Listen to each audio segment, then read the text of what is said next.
Berdasarkan peraturan, PPAT berhak menolak untuk membuat akta jika: pertama, bidang tanah yang sudah terdaftar atau hak milik atas satuan rumah susun tidak disampaikan sertifikat asli hak yang bersangkutan.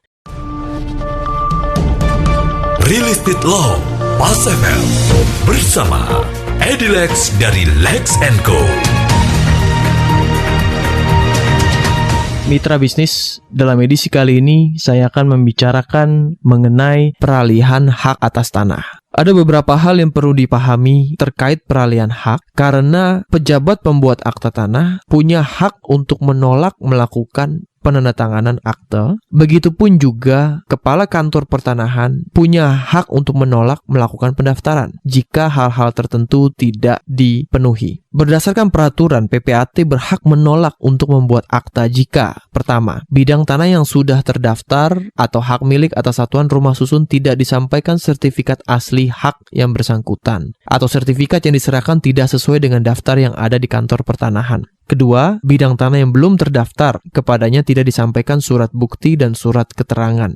Tiga, salah satu atau para pihak yang akan melakukan perbuatan hukum yang bersangkutan atau salah satu saksi tidak berhak atau tidak memenuhi syarat untuk bertindak melakukan perbuatan hukum tersebut.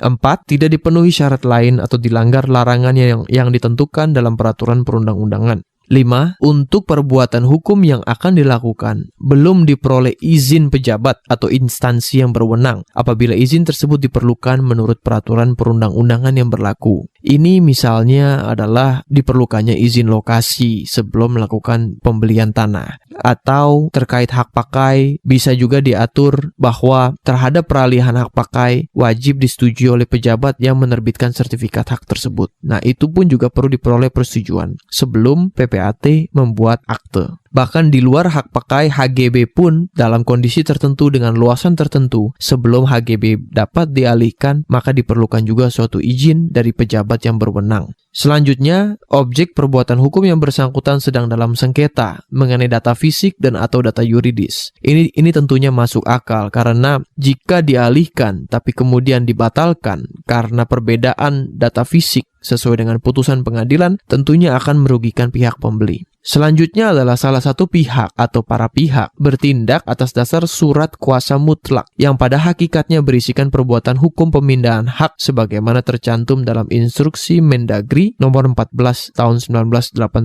di mana diatur di dalam peraturan tersebut melarang pejabat agraria untuk melayani penyelesaian status hak atas tanah yang menggunakan surat kuasa mutlak sebagai bahan pembuktian pemindahan hak atas tanah. Nah, surat kuasa mutlak ini juga diatur di dalam PP pendaftaran tanah. Jika surat kuasa untuk menjual itu diatur tidak dapat ditarik kembali, maka itulah yang dianggap sebagai surat kuasa mutlak. Dan berdasarkan peraturan ini, maka PPAT berhak menolak pembuatan akta jika adanya surat kuasa mutlak diterbitkan untuk kepentingan pembeli atau pihak yang memperoleh kuasa menjual mutlak. Kepala kantor juga berhak menolak melakukan pendaftaran peralihan. Jika PPAT berhak menolak melakukan akta, kepala kantor pertanahan menolak melakukan pendaftaran peralihan hak atau pembebanan hak jika salah satu dari syarat tidak dipenuhi, antara lain sertifikat atau surat keterangan tentang keadaan hak atas tanah tidak sesuai dengan daftar yang ada pada kantor pertanahan.